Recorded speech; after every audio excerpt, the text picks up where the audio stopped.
Hello, my name is Chelsea Regis, and I would like to discuss recent discussion in the media about childhood obesity and how it is rapidly increasing. Childhood obesity is described as an epidemic as it has nearly tripled in the past 3 decades. According to recent research, 1 in every 3 American children is considered overweight or obese. Unfortunately, if we do not get this problem under control, children born in the year 2000 or later will suffer from chronic obesity-related health problems that were once considered adult problems.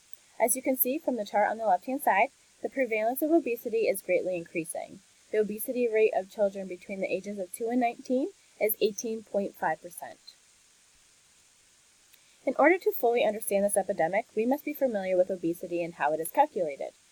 Calculating a person's BMI, or body mass index, is a valuable tool when determining if a person is underweight, at a normal weight, overweight, or obese. A BMI reading takes into consideration a person's age, sex, height, and weight.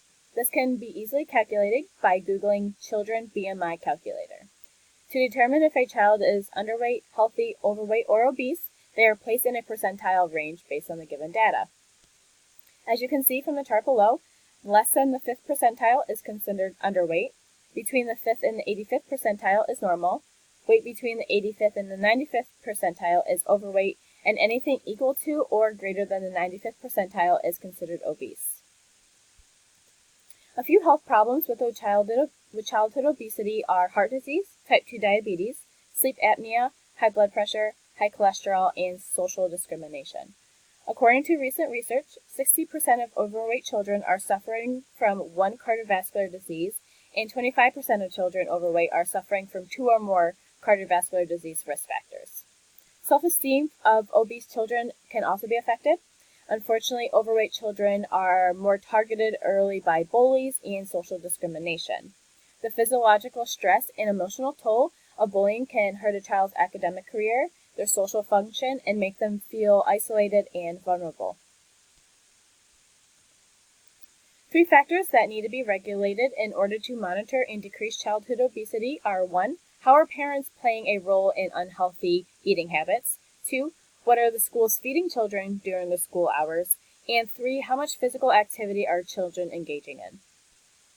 Parenting is a powerful role when it comes to raising children that are healthy. First, parents must be educated in order to provide their children with the tools needed to make healthy choices. If they are not educated, then you shouldn't expect the child to be educated. Adults are also responsible for making sure that the children are getting enough nutrients and engaging in enough activity. A few suggestions are to make small changeable goals.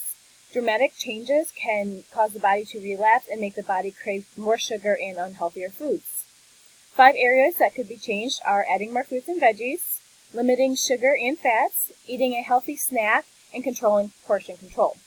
Parents should be able to differentiate a snack that needs permission and snacks that do not need permission, such as fruit, veggies, pea snacks, anything that is healthy and less sugar.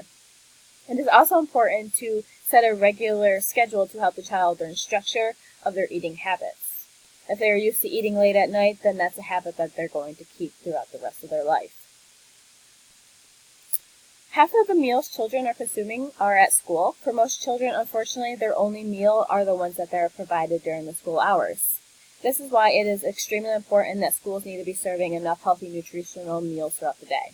More than 30 million children participate in school lunch programs, which shows the poverty that is associated with childhood obesity. Many parents don't have the finances to drive to the supermarket and buy healthy products. This is why it is so much easier to go buy fast food, anything off the dollar menu, and then feed the children this horrible food that is just clogging their arteries and making them sick. This is why it's important now than ever to make sure that our children are receiving at least 2 healthy meals a day while they're at school, and that the schools are taking a step further and having educational classes for the parents and children that are providing them the tools that they need to help make healthier options in the near future. Exercise is also important when it comes to decreasing childhood obesity.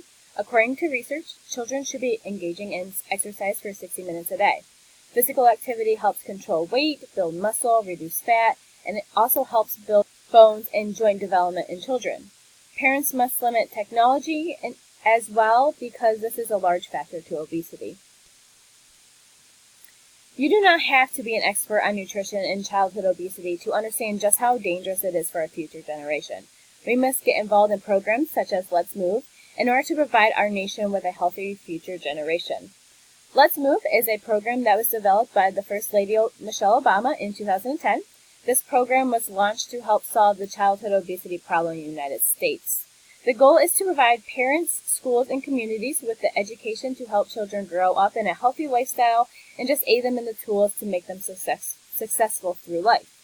This program's main role is to create healthy start for children during their earliest months and years, empower parents and caregivers, provide foods that are healthy in schools, and also improve access to healthy foods and making them affordable, and finally increasing physical activity. If you have a child or know someone who could benefit from this organization, please visit the website below that I have included into this PowerPoint. Thank you so much. Again, my name is Chelsea Regis, and I appreciate you watching my PowerPoint.